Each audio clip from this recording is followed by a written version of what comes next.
Yeah, hello everyone, I'm here with my friend Paul. I've known Paul for a few years. We know each other from the recovering community, and he's here to share his experience, strength and hope for about 20-30 minutes today, 20 minutes, something like that. And not too long, as long as it takes, but yeah. So, when I first met Paul, he was in a bad way, he was overweight, if you don't mind me saying. No. He was a drug addict on pills, he was an alcoholic. And now he's my good friend. And I just wanted him to come along to share to people who are struggling with addiction now, who are watching, how he's got through it. So first off, I'm going to ask you, nice to have you anyway, Paul.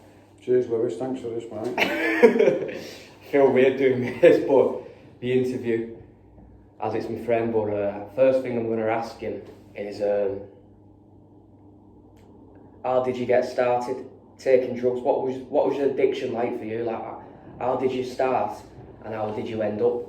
Well, as from an early age, not fitting in, not being liked, not being a part of anything, always feeling guilty, always feeling less than, never being a part of anything, at school, at sports.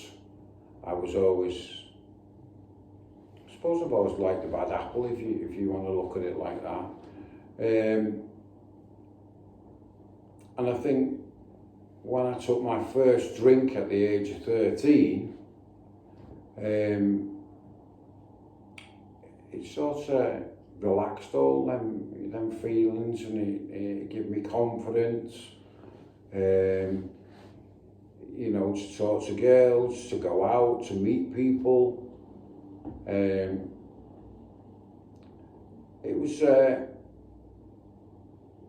was hard growing up, don't get me wrong, but I know today that coming from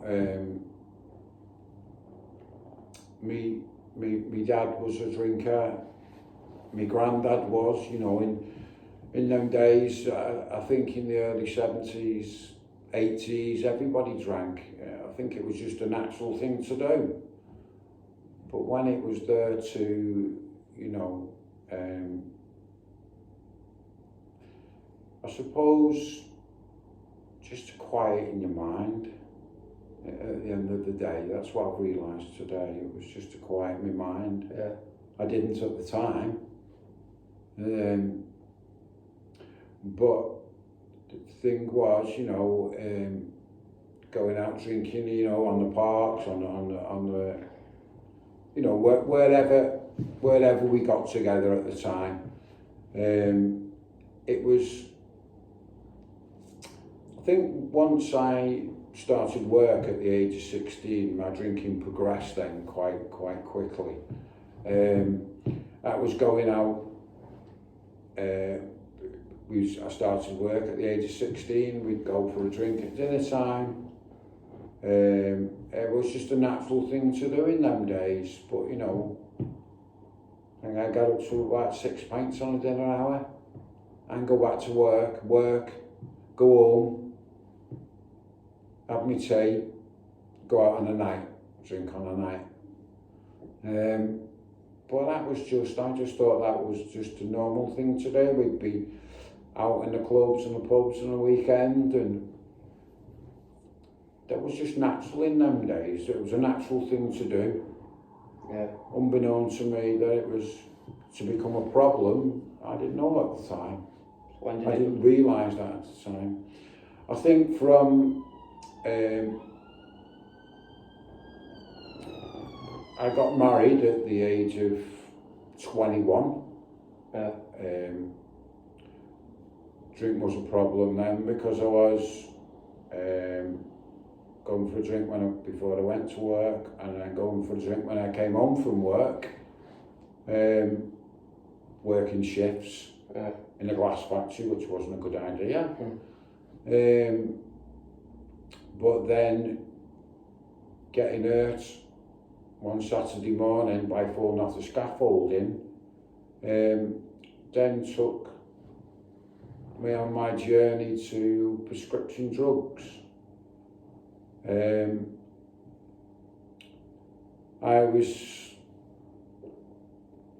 I ended up getting divorced from my first wife.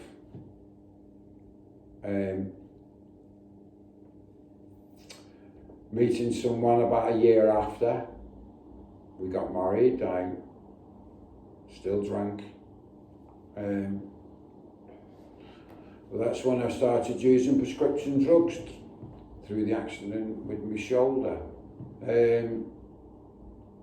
As that progressed over the years, then my addiction became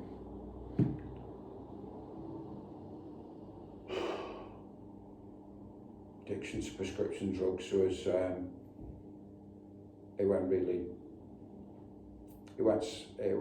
don't know how to explain it, but I was taking a lot of drugs in the end, just to numb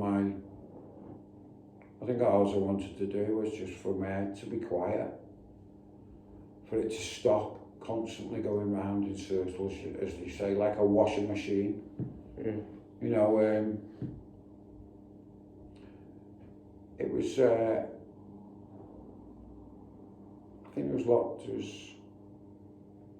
think going in having surgery after surgery and it not working, the prescription drugs and alcohol then was taking me to the next level. Yeah. You know, I got to the stage of constantly blacking out.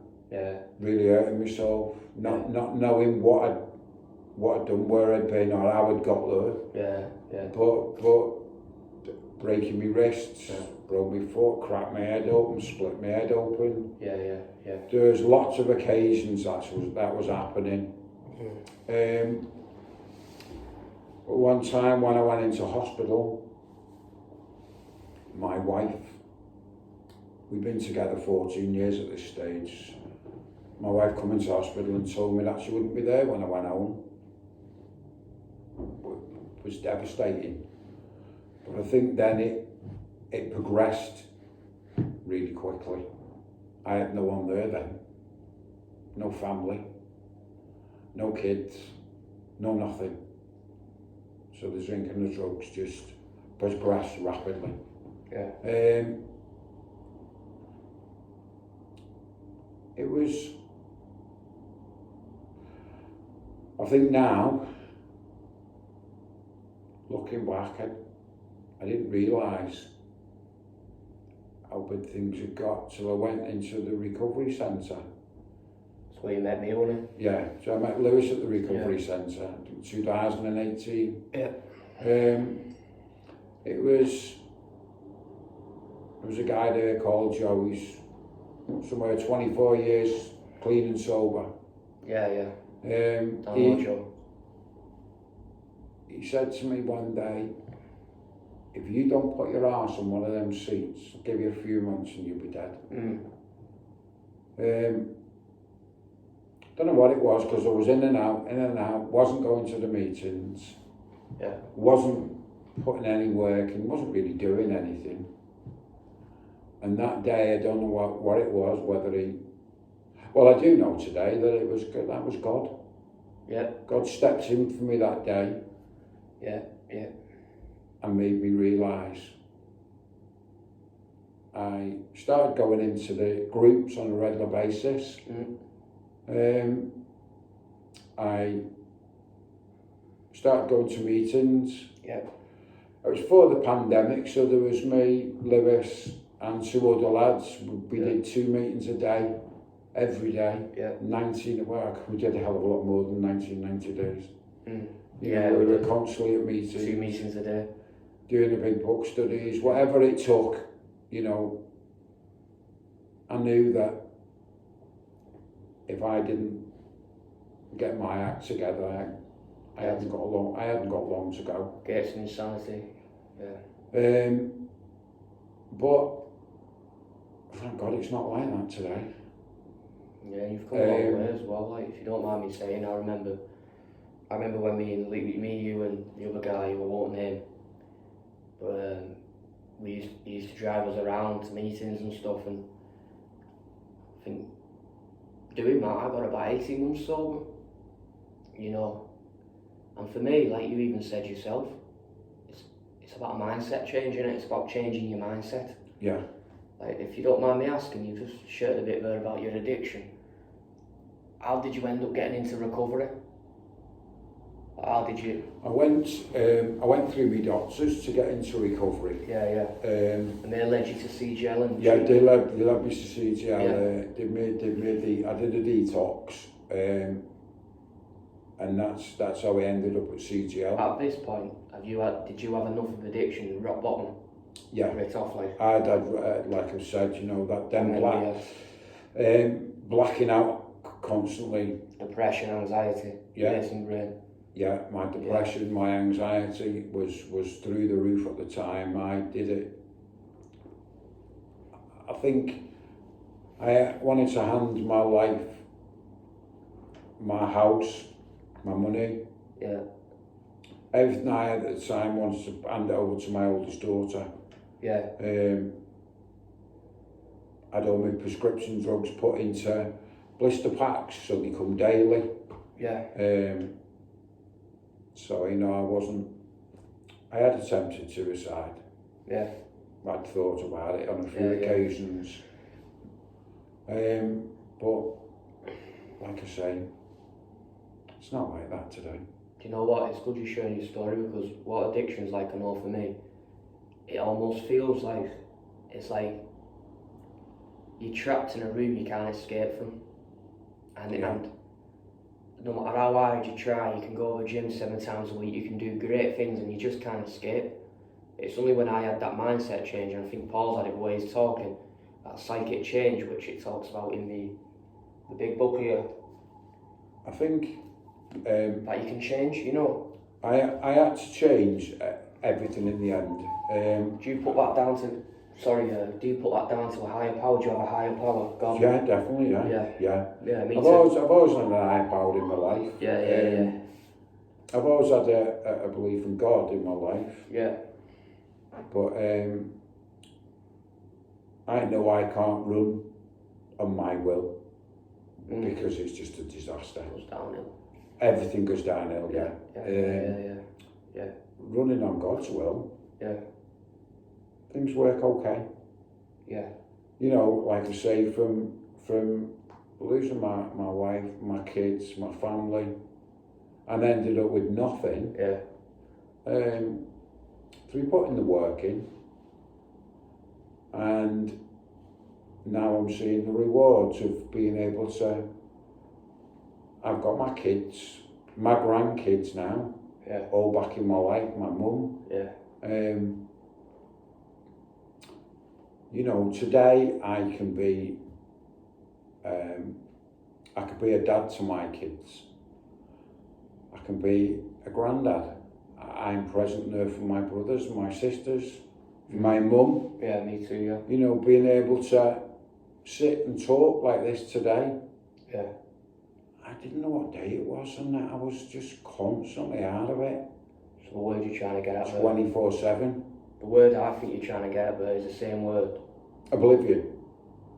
Yeah, but like what I'm saying is like, I love this word because it describes my life now. The word you're describing there is recovery, but it's freedom.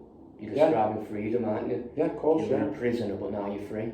Yeah. Same as me. You know, same as me. I've got a good life today. Yeah. I've got an amazing life today, to be honest. Yeah. But it's all through doing the 12 steps, you know, putting the work and going to the meetings. Yeah. That unity, that triangle. Yeah. You know, and if you are struggling, for me, it was picking that phone up. Yeah. Getting numbers, and if you're struggling, pick that phone up and talk to someone. Yeah. It helped me massively over the time I've got in now. It's like, for the people watching there, Paul, it's like, for me personally, and I don't know if a lot of people know my story, but I went to rehab, but some people don't have that access in community. They need to make the most out of the community they have. Some people might need to keep a house, some people might have family at home, and there are stuff in the community what's helped you, like your AA meetings. Yeah. your CGL treatment centre, being around other recovering alcoholics and addicts. That's the most important thing for me. You know, sometimes we go out for a coffee. Do you know what I mean? We've got a network around us. Yeah. And being honest in it, like, if you can, you know, I'll give you like a question here, which you know, we've done the 2 questions, experience and strength. But I want to like ask you now, if you could give a message to anyone out there struggling, a bit of hope. Now is what we're talking about. Like, how have you got clean? You just said you've done meetings and stuff like that. What else would you say? Would you say being honest? Yeah, being getting a honest. sponsor. Open-mindedness, willingness, yeah. Getting a sponsor. Just sit down and tell people how you actually feel. Yeah. You know, there's days where people say, "Are you okay today?" And 9 times out of 10 we say, "Yeah, I'm fine, mate." But inside we're falling apart. If you speak to someone and tell them exactly how you feel, you've got a problem shared then. Yeah. And that's what I've realised over the amount of time I've got in now, which is not long, you know, compared to some people, but it's definitely worked for me. You know, the experience, the strength, the hope. Knowing that this stuff works. Yeah. And I've got living proof of it. You know, I've had quite a few, as I put it now, I was in Liverpool one day, didn't feel so good in the meeting, walked out the meeting, went in the church next door and prayed. I came out of the church and there was a guy stood with his hands in his head crying, and I stopped and spoke to him. He just said he couldn't handle it no more, but I don't know, 10-15 minutes talking to this guy. He said, "I'm going to go back into the meeting now." As I walked back into that meeting, the only thing I can put it felt like, I don't know how everybody realised, the Ready Break advert, I had this glow all around my body. Yeah. It was an amazing feeling that I've never had before. I've never had it from drugs and alcohol. It was an amazing feeling. I phoned my friend straight away, you know, what's happened, and he said to me that was a spiritual experience. And I've had quite a few of them since. Okay. And I know there's someone there looking after me. That's it, mate, that's it. There's someone there definitely looking after me. Yeah. To get me through all the scrapes I've gone through. Yeah. And I know today that I'm here to carry the message to the next suffering alcoholic addict. Yeah, do you know what? Thank you. Thanks for that, Paul, yeah. What he's just said, I'll just wrap up now, but what he just said, I believe in it so hard for people who are watching who haven't had them experiences, but them experiences are free to anyone who put the work in, clear the mind, and stuff like that. Yeah, thanks anyway, Paul, for coming down, mate, and doing it. Thanks, mate.